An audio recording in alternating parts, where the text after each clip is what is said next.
cute. Why do strange creatures love you so much? Rated PG-13.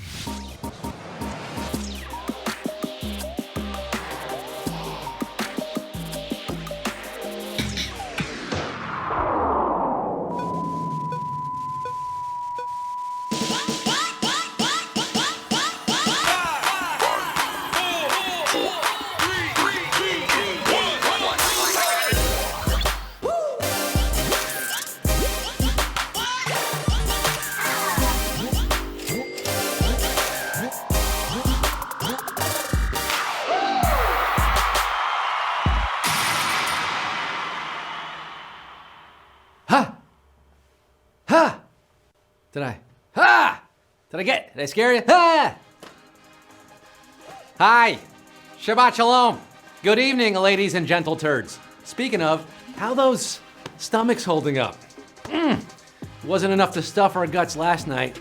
We had to do it all over again today with the leftovers. I still had leftovers from Passover Seder.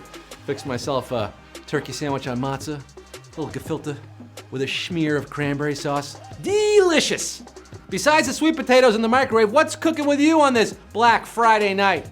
You all survived the malls with only minor injuries, I hope? The PTSD should kick in around New Year's. I got a great deal on the complete works of William Shakespeare. Yeah, 38 books, all the poems and sonnets, all for free, down at my local library. No line either. I got a hot bargain for you tonight. Answer questions and win cash. Huh? How does that sound? Only on HQ, the live mobile game show where you can do so. I'm your post-Thanksgiving host with the elevated levels of blood glucose, Fart Linkletter, Stink Martindale, Scott Rogowski. Parking my carcass on this 60th anniversary of Harry Einstein's death during the Friars Club roast of Lucille Ball and Desi Arnaz with Tom Vita, Shenanigan, Natalie Donovan, Sherry McGinnis, and daughter Hayden sharing birthdays, and ex-Penguin celebrating her second birthday on HQ. Hello again. Now, I have a very special Black Friday offer. Same 12 questions, but we're slashing our prizes by 50%. JK, it's still 5,000 doorbusters, 5,000 discounted designer dresses, $5,000. You can afford to be stupid with that kind of cash. But you can't be stupid to answer all 12 questions correctly. With an extra life, you'll need to get 11 right. An extra life, of course, keeps you in the game if you get a question wrong. You can only use it once per game, not the final question. And with an eraser, you really only need to know like 10 and a half questions, if that makes sense, because an eraser, which you get by playing with your friends nearby, will erase an incorrect answer on a question and leave you with a 50-50. So yeah, it's good stuff. Power-ups, you should use them. Hey, we got a special theme tonight. Grab Mama and Pep. We're going through the decades, folks. Reeling in the years, going backwards down the number line, just like Dan Rather won with his daughter and grandson last year. Yeah, get the whole family together if they're still around you, because we're asking questions from like the 40s to the 50s to the 60s, 70s, 80s, 90s, 2000s, and today's, all the hits. Speaking of 50 years ago, yesterday, the Beatles released their seminal White Album, one of my favorites. So, dear HQdents, what do you say we head back to the HQSSR? Everybody's got something to hide, except for me and my HQD. So why don't we HQ it in the road? Why don't we get this show on the road? It's Cumero Numero Uno time with over 340,000 of you live right now around the world. Here it is. Question 1. What was the first name of the host of Mr. Rogers' Neighborhood? Paulie D, Roger, or Fred? Starting in the 60s here. Won't you be mine? Won't you be mine? Won't you be my neighbor? Mr. Rogers debuted nationally in 1968. Roger Rogers? We have Clarence. Clarence, what's your vector? Victor? No, it was Fred Rogers. Like Fred Durst, so too Fred Rogers. Wow, 93,000 thought it was Roger Rogers. There's a great documentary about Fred Rogers out right now. Maybe check that out, learn a little something. Meanwhile, 235,000 are putting on their cardigans and changing into their indoor shoes for Q2. Before power windows in cars, people had to use what to roll them down? Telekinesis, crank, or magnets. Does this mean anything to you kids? Hydraulic power windows first introduced in early 1940 by Packard, but I remember cranking on my mom's Chevrolet in the 90s. It's a good arm workout. Crank that soldier boy. Crank the windows. 233, 407. Getting this one right. A lot more of you knew this one than Mr. Rogers, apparently. We're crank calling Q3. Larger Than Life was a hit song for what boy band? Backstreet Boys, NSYNC, or New Kids on the Block? Who had a bunch of hits? Chinese food makes me sick. Going to the late 90s for this one, 1999. Bow, bow, bow now. Bow now, now, now. I may run and hide when you're screaming my name. All right. Yeah, there are prices to fame, all right? No, I didn't write that song about hosting HU. These are the Backstreet Boys' whiny lyrics about being larger than life.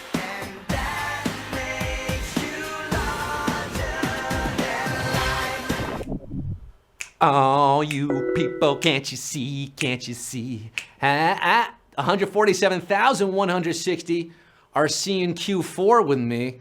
About 70, 80,000 of you there getting your boy bands mixed up. It happens. They all look the same and dance the same. But Backstreet were a larger than life. Q4, the New York Times caused a sensation when it recommended putting what ingredient in guacamole? Peas, carrots, or cucumbers? This occurred in the middle of this decade, the beautiful 2010s that we're still living in here. Even Obama weighed in on this one, deriding the Gray Lady for its controversial ingredient. These were simpler times, right? When the biggest gripe our president had with the media was they're suggesting that peas be added to guacamole. Peas and thank you, 68,513, scooping up a big guac dip at Q4. I haven't tried this peas recipe. I'm not gonna knock it till I try it, but it does sound strange. Q5, what was the name of the plane that was advertised with the slogan, "Arrive before you leave"? Boeing 747 Concorde or the Airbus A380? Going to the swinging 70s for this question. This plane operated from 1976 to 03. It was a supersonic airliner that could get you from New York City's JFK Airport to London's Heathrow in under 3 hours, which made the Concorde the ideal getaway from a hellish family gathering. Maybe like one you had just yesterday. I don't know. Mine was fine, but most of them are bad. The Concorde, 54,374 of you touching down safely at Q6 and clapping like you do when you land. What was the film sequel to National Velvet? Regional Velvet, International Velvet, or Galactic Velvet? This question spans 4 decades. What, the 40s to the 70s? We're going 40s, 50s, 60s, yeah, 4 decades. The original 1944 film starring Elizabeth Taylor went over so big that just 34 years later, they cranked out another one starring Tatum O'Neal as Velvet's niece Sarah and her horse Arizona Pie, competing on the international level. International Velvet. She was on the Olympic team in the 1978 movie, 42,781. So smooth, like crushed velvet, crushing this quiz right now for Q7. Compared to today, which of these US coins was a different color in 1943? Penny, quarter, or dime? Yeah, 1940s. Is your papa or grandpapa alive for this one? Probably. Mine was born in 1948. During the height of World War II, copper, like so many commodities, was rationed.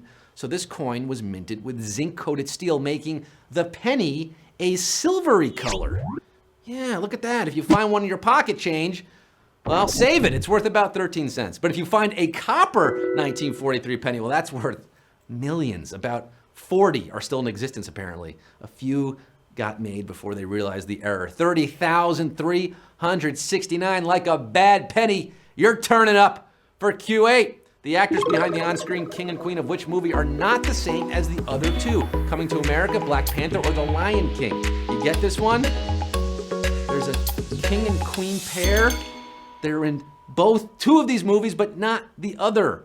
Coming to America, 80s, Lion King, 90s, Black Panther, like a few months ago.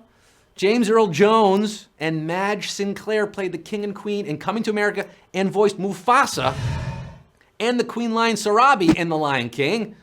But John Connie and Angela Bassett played King T'Chaka and Queen Ramonda in Black Panther. They were not the king and queen and the other two. You see how that question works? A little tricky. 14,101 of you. Wakanda forever. You must avenge my death, Kimba. I mean Simba. At Q9. When letters were first added to telephone rotary dials, which of these words could not have been spelled out? Jack, box, or quiz? Telephone, invented in 1876. Alexander Graham Bell made the first call saying, new phone, who it is.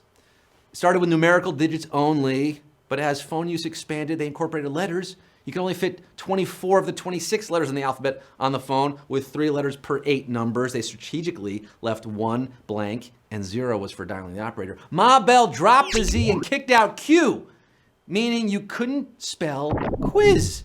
Isn't it ironic, don't you think, that you couldn't spell quiz on this quiz? Quiz is the answer. Is that Alanis Morissette? Is that irony? Let me know. 11,850 connecting with Q10. The rest of you dropping the call. So close. We're at Q10. 3 questions left tonight on this Friday. Friday. Who gave silent film star Joseph Keaton the nickname Buster? Teddy Roosevelt, Harry Houdini, or Charlie Chaplin?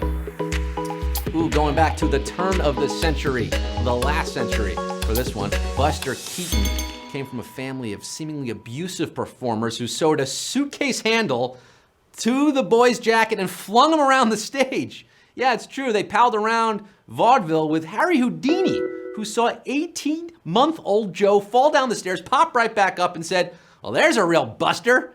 3,134 of you escaping a savage. Q10. I do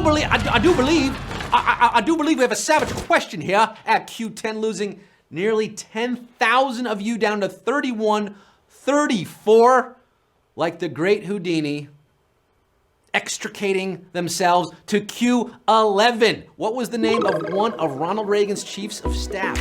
Donald Fagen, Donald Regan, or Arnold Kagan? Now, chief of staff is like the assistant to the president, his senior advisor. Usually don't last very long. Ronald Reagan had 4 during his 8 years as president. The one who served from February 85 to February 87 between the two Bakers had a name that could not have been more similar to the president's own. Donald Regan? Weird coincidence? History will reveal that it was. Yes, it's just a coincidence. Regan served Reagan. 3,626. Steely like Donald Fagen. Steely! Dan, 3,626, had made it all the way to Q12. Reeling in the years with me on this decades quiz. Ricky, don't lose that number at all. Boils down to this. Q12. What musical act prompted Ed Sullivan to say, "My little chickadees, quiet," to his TV show audience? The Beatles, Jackson 5, or the Rolling Stones? Started the quiz with the 60s. We're going back to that glorious decade of the Mets, the moon landing, and the British invasion, of which these lads were key players. October 25th, 1964. Maybe your mom or dad watched this happen on the Ed Sullivan Show. This band debuted to cacophonous fans 8 months after the Beatles. It was Mick, Keith, Brian, Bill, and Charlie, the Rolling Stones, which prompted Ed Sullivan to shush the crowd. And 1,288, yeah, I'm giving you shelter in the winner's circle, baby!